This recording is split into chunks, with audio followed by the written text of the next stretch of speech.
Je touche pas mot. Week-end. Je voudrais remercier Vincent Jeanbrun, député du Val-de-Marne, d'être avec nous, qui est à l'initiative d'une proposition de loi pour transférer la gestion du périphérique.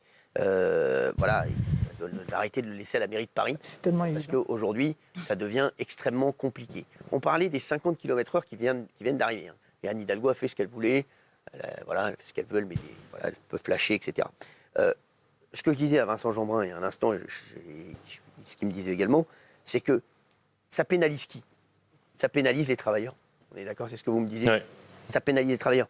En fait, en France, on pénalise toujours les plus pauvres. Je vous le dis, et ceux qui veulent travailler. En fait, on pénalise. Parce que, comme je disais tout à l'heure, l'avion, vous allez pénaliser pas les plus riches, hein, vous allez pénaliser les plus pauvres. Sur le périphérique, là, vous n'allez pas pénaliser le mec qui est blindé et qui s'en fout d'arriver en retard. Hein. Voilà. Et non, mais je vous le dis, non, mais c'est vrai que voilà, vous allez pénaliser les travailleurs qui doivent gagner de l'argent, mais c'est les travailleurs qui veulent se déplacer, les artisans qui doivent, les plombiers, etc. Vous allez encore pénaliser ceux qu'on doit arrêter de pénaliser tous les jours en France. On n'arrête pas de pénaliser les plus pauvres, ceux qui travaillent, et en fait, ils ne sont pas récompensés dans quoi que ce soit. C'est-à-dire, voilà, le mec qui veut partir en vacances, que je reprends l'exemple de l'avion, le mec qui a une famille qui veut partir et qui a travaillé pendant 3 mois, qui veut partir en décembre en vacances, il va payer une taxe en plus. C'est ouf. Lui, vous allez voir, il va la sentir passer s'il est avec toute sa famille. Le mec qui est blindé, je vous le dis, Gilles Verdez, les 50 balles par billet, il ne les verra pas du tout passer, il partira en vacances Paris, il ne verra même pas qu'il y a 50 € en plus. Hein. Donc, voilà. Sur le périphérique, Vincent Jeanbrun, est-ce que vous pouvez expliquer votre projet de loi encore une fois et essayer, vous êtes tous d'accord avec Vincent Jeanbrun ici? Ah oui, oui, évidemment. Mettre les pancartes. Il manque une signature là. Hein. On a tous signé. Il manque Il manque une signature, c'est Gilles Verdez. Bah, c'est normal, hein, vous savez, Gilles Verdez, Gilles Verdez, il travaille pour les plus riches et les plus aisés. Donc voilà. Gilles, si vous me permettez de m'adresser à vous. Il travaille pour les GAFA. Je suis député de la circonscription où il y a le marché international de Rungis. C'est essentiellement des gens qui travaillent la nuit. Ah oui. Bien souvent, ils se logent assez loin et ils se disent c'est pas grave parce que de toute façon, je vais rouler relativement vite, c'est pas encombré la nuit. Quand vous changez la vitesse sur le périphérique de manière unilatérale, comme le fait Madame Hidalgo, vous leur faites perdre du temps en dehors de chez eux, sur la route, pour rien. Et en fait, ce qui est terrible, c'est que c'est ces travailleurs-là que j'imagine vous avez à cœur de défendre. Non. Et ben, c'est eux qui sont pénalisés les premiers. Parce qu'il faut bien imaginer que dans la route, c'est ceux qui travaillent la nuit qui ont besoin de cet outil. Et là, on les prive de cet outil. C'est pas acceptable et c'est pour ça qu'il y a cette pétition. On veut rendre l'autoroute, le périphérique. Les routiers, quand ils vont se prendre des flashs, hein, voilà, vous croyez quoi? Vous croyez que ça va leur faire plaisir? Non mais Gilles Verdez, excusez-moi, hein, mais je sais pas. J'ai l'impression que votre cerveau est mis à l'envers. Et je vous aime beaucoup, mais je vous jure, on dirait que vous pensez à l'envers. Donc, quel est votre argument face à Vincent Jeanbrun? Alors d'abord, Monsieur Jeanbrun, je sais que vous êtes un élu du Val-de-Marne de terrain, donc j'ai beaucoup de respect pour vous. Ah, ça fait... mais là, excusez-moi, c'est n'importe quoi. Alors, Cyril avait donné le chiffre l'autre jour, c'est 12 minutes en plus la réduction. 12 minutes en plus, il n'y a personne pour le périphérique. 12 minutes, c'est énorme, 12 minutes. Non mais d'abord, ça c'est délirant. Et deuxièmement, Monsieur Jeanbrun... Si vous habitez dans le Val d'Oise, ça vous fait 24 minutes par jour aller-retour, je peux vous assurer que ça fait une sacrée différence. Pas exagéré. Tour du périph', 12 minutes. Hein. Je vais vous dire un truc. Hors bouchon. Moi j'ai l'autoroute A6 au-dessus de la ville de La Île-et-Roses, dont j'étais maire il y a encore jusqu'à quelques jours. Le problème, c'est quand vous passez de 110 km/h à 50, ça crée des coups de frein, ça crée des bouchons, c'est générateur de bouchons. Donc en fait, c'est pas juste 12 minutes qu'on va perdre, on va perdre beaucoup plus. Parce que cette décision qui n'a pas été pensée de manière globale, elle va générer du bouchon, de la pollution.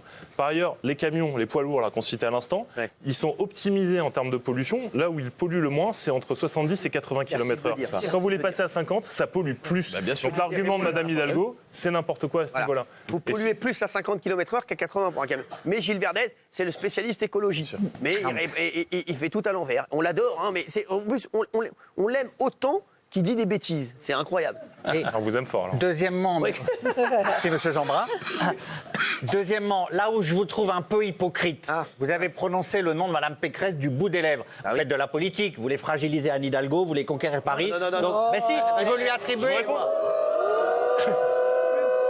Je vous réponds. Attendez, vous allez répondre Vincent Jeanbrun, mais une fois de plus, la malhonnêteté.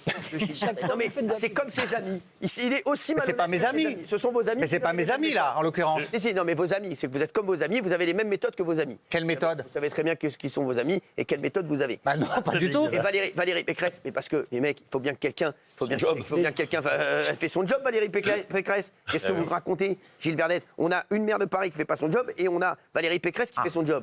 Excusez-moi, donc Si vous voulez, mais oui. c'est pas Gilles, mon point de vue. Vous auriez raison si la pétition s'était enlevée à Paris pour donner à la région Île-de-France uniquement. Non, bah oui, C'est derrière ça, il y a Île-de-France Mobilité qui est dirigée par la Mais justement, Monsieur Jean Brun. Attendez, mais c'est logique. vous me laissez répondre. Qu'est-ce qu'on a dans la proposition que j'ai? C'est donner à l'autorité des transports, je ne rentre pas dans le détail, mais globalement, un tour de table qui est présidé par Valérie Pécresse parce qu'elle préside la région. Mais autour, il y a Anne Hidalgo, il y a la mairie de Paris, il y a les 7 départements d'Île-de-France et il y a important, les entreprises et les salariés, parce qu'on leur pose jamais la question. Quand Madame Hidalgo, elle passe ça à 50 km/h, elle n'a pas posé la question aux salariés. Et d'ailleurs, nous, la région Île-de-France, on avait fait avec Valérie Pécresse une consultation. 90% des gens avaient dit non. Et qu'est-ce qui a été fait de cette concertation? Eh ben, Madame Hidalgo, elle s'est assise dessus et elle est passée en force. Et c'est pour ça qu'il y a cette pétition aujourd'hui. Et je remercie tous ceux qui l'ont signée, que ce soit autour de la table ou dans le public. Merci beaucoup. Qui va signer là dans le public? Qui va la signer dans le public? Qui va la signer dans le public? Ah, il y a beaucoup de monde quand même. Franchement, faites signer dans le public. Il y a beaucoup de monde quand même. Apparemment, il n'y a pas beaucoup d'amis de Gilles Verdel. Merci. Non, mais oui, Pascal, très vite. Non, je voulais juste savoir si vous prenez l'engagement, si cette pétition réussit et que le périphérique revient à Île-de-France Mobilité. Est-ce que vous prenez l'engagement de remettre le périph' à 70 km/h? Parce qu'on avait vu avec l'histoire des 80 km/h qui avait fait scandale et déclenché la crise des Gilets jaunes, il n'y en a pas beaucoup qui ont remis les panneaux à 90. Est-ce que vous, formellement ce soir, vous vous engagez à le faire? Moi, je m'engagerais à défendre ça. Après, justement, l'intérêt... Ah oui, donc c'est même pas sûr que ça passe à 60. C'est pas ce que je vous dis. C'est qu'encore une fois, il faut rendre aux Franciliens. Si c'est les Franciliens qui veulent qu'on retourne à 80 km/h ou à 70, eh ben, je me battrai pour que les Franciliens aient ce qu'ils demandent. C'est ça mon combat. Justement, moi, je ne suis pas comme Madame Hidalgo. Je ne souhaite pas décider à la place des autres.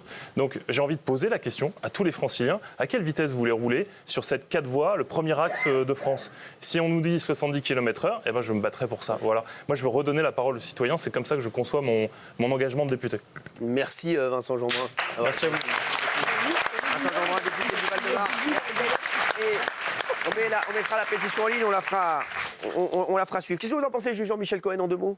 J'ai failli réagir en disant que le dogmatisme en politique, c'est justement ne pas écouter l'autre. Ça veut dire que là, on traite d'un sujet d'intérêt général. Il n'y a pas de problème à discuter entre Mme Pécresse et Mme Hidalgo. Or, en l'occurrence, pour défendre une vision politique, on s'en fout de ce que peut penser l'autre. Donc c'est ce que j'appelle le dogmatisme de la politique. Donc en fait, tu fais de la politique quand tu fais ça, tu penses aux postes qui vont venir pour Mme Pécresse ou Mme Hidalgo, et tu ne penses pas à ceux qui roulent, c'est tout. Exactement. C'est comme, je vais vous dire, c'est comme quand on parle de la France insoumise et qu'on dit la France insoumise, et je vous le dis, même ceux qui étaient à l'intérieur de la France insoumise vous disent ils s'en fichent totalement des musulmans et ils s'en fichent totalement de la Palestine, mais c'est juste politique. Gilles Verdel vous dit oui, mais c'est politique. C'est l'idéologie. C'est l'idéologie. Et voilà, mais on se demande à quoi ça sert à emmerder les gens. Je ne crois pas un instant à ce qu'ils disent. Gilles Verdel vous dit non, mais c'est de la politique, donc ils ont le droit de le faire. Voilà, donc mais Gilles Verdel, il accepte tout. Si vous voulez que je vous dise. C'est de la politique. Voilà, merci. C'est de la politique. Voilà, donc il continue. Merci Vincent Jeanbrun d'avoir été avec nous. Merci beaucoup.